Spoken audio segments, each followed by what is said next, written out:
नमस्कार, TNP news देख रहे हैं आप और मैं हूं आपके साथ जावेद अली। खबरों की शुरुआत करेंगे दिल्ली के कथित शराब घोटाला मामले में। आज सीबीआई दिल्ली के सीएम अरविंद केजरीवाल से पूछताछ कर रही है। उन्हें सीबीआई ने पहले ही समन भेजकर 16 अप्रैल को मुख्यालय बुलाया था। इसी के मद्देनजर सुरक्षा के कड़े इंतजाम किए गए हैं। केजरीवाल के सीबीआई मुख्यालय पहुंचने से पहले वहां सुरक्षा कर्मियों को तैनात किया गया।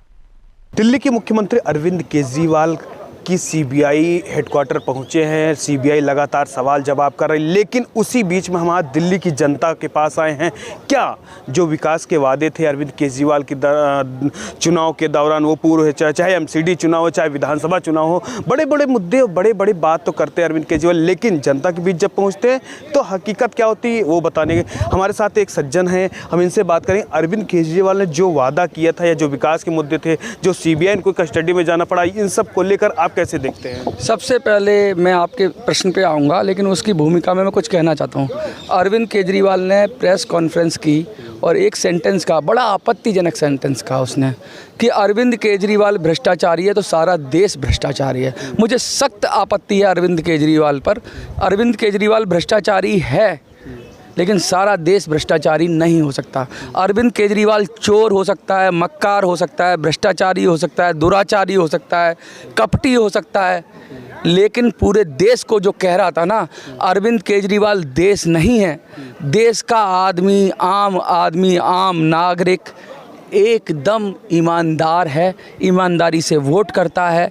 अरविंद केजरीवाल भ्रष्टाचारी है या नहीं है, ये सीबीआई तय करेगी या ये देश की जांच एजेंसियां तय करेगी। आप तो ऐसे अरविंद केजरीवाल को पकड़ के धो रहे हैं कि जैसे अरविंद केजरीवाल आपके एकदम कट्टर विरोधी। देखिए, राजनीति तो होती है, पार्टियां, हर पार्टी राजनीति करती, चाहे आम आदमी पार्टी हो, बीजेपी हो, कांग्रेस, अपने मुद्दे लेकर जनता के बीच में जाती है, लेकिन शब्द क्या होते हैं वो जनता हर राजनीति को समझती है। लेकिन हम बीजेपी की बात कर ले, बीजेपी भी बड़े बड़े वादे किए है चुनाव आने से पहले, लेकिन बीजेपी भाई साहब, आपका प्रश्न केजरीवाल पर था, आपका प्रश्न बीजेपी कहती है। अगर बीजेपी का कोई नेता कहे, मान लो मोदी जी कहते कि मैं भ्रष्टाचारी तो पूरा देश भ्रष्टाचारी, तो मैं यही कहता मोदी जी कपटी हो सकते हैं, मोदी जी भ्रष्टाचारी हो सकते हैं, मोदी जी कुछ भी हो सकते हैं, अपनी गारंटी ले सकते हैं मोदी जी। अगर मोदी जी ये कहने लगे कि मैं भ्रष्टाचारी हूँ तो सारा देश भ्रष्टाचारी है, ये बहुत आपत्तिजनक है। और केजरीवाल ने ऐसा कहा है, जनता को गाली दी है इस नेता ने, और इसके मुंह पर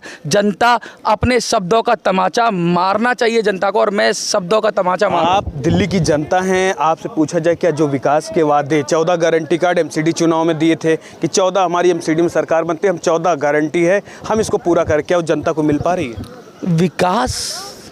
विकास और लालच में फ़र्क होता है। विकास की परिभाषा पहले तय करो।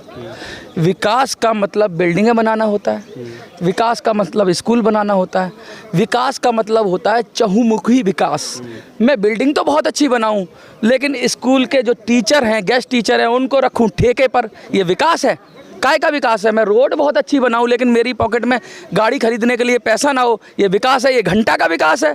विकास का मतलब है कि लोगों की आमदनी बढ़े, विकास का मतलब है लोगों में रोजगार आए, लोगों को जीवन स्तर ऊंचा उठे, ना कि बड़ी बड़ी इमारतें बना देना, बड़े बड़े पोस्टर लगा देना, बड़े बड़े वादे कर देना, बड़ी बड़ी फेंक देना और बड़े बड़े एक आध स्कूल बना देना, जिसमें क्या बीजेपी नहीं किया क्या ऐसे? जो अरे साहब, आप बीजेपी की कहो तो बीजेपी पे भी यही मैं सेम रिप्लाई करूंगा। आप मुझे बीजेपी और आप में मत घसीटो।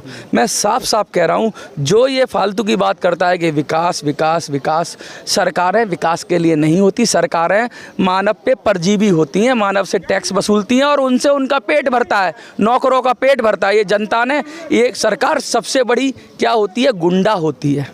सरकार सबसे बड़ी गुंडा होती है और जनता उसको टैक्स देती है कि भाई तू छोटे छोटे गुंडों से हमें बचा।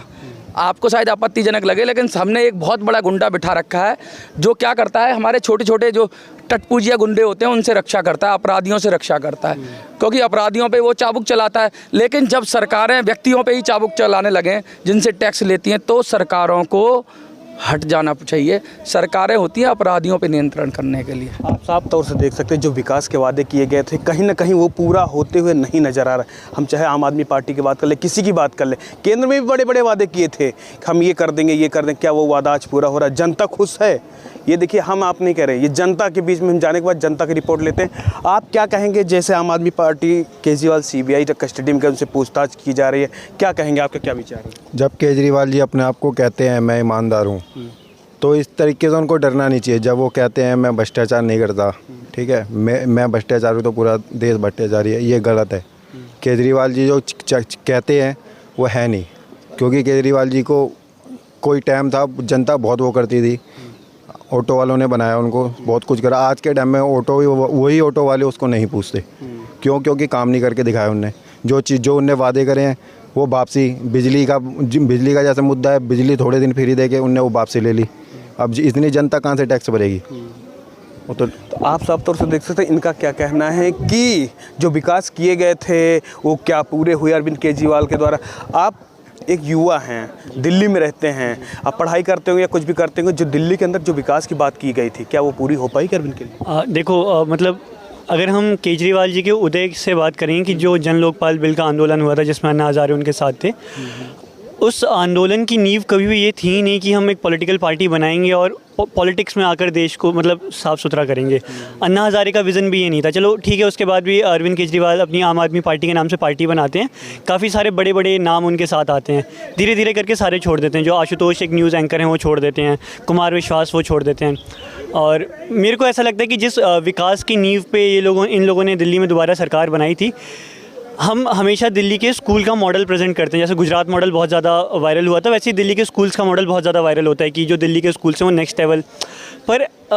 सारे स्कूलों का वो हाल नहीं है। गिने चुने 3-4 स्कूलों का आपने एक मॉडल स्कूल बना दिया है, पर सारे स्कूलों का वो हाल नहीं है। जो विकास का सपना हमने देखा था या हमें दिखाया गया था, उस विकास दर को या उस विकास के सपने को हम नहीं छू पाए। ऐसा मुझे लगता है कि एक खोखली कठपुतली हमारे सामने पेश कर दी गई थी, जिसकी नींव उतनी मजबूत नहीं थी। क्योंकि जितनी भी चीज़, जैसे अभी दारू घोटाला जो हुआ, मतलब काफ़ी सारे घोटाले सामने आ रहे हैं जो इस बात को साफ कर दे रहे हैं कि जो नींव है वो काफ़ी कमज़ोर है सरकार की। ये हम नहीं बोल रहे हैं, ये जनता बोल रही है, युवा बोल रहे हैं, यूथ बोल रहे हैं कि आखिर जब नींव कमज़ोर होगी, बिल्डिंग कितनी भी बड़ी खड़ी कर दो, कहीं ना कहीं वो गिर भी सकती है। तो इसको विशेष करके सरकार पे ध्यान देना चाहिए। Shivam Pandey, TNP news, Delhi.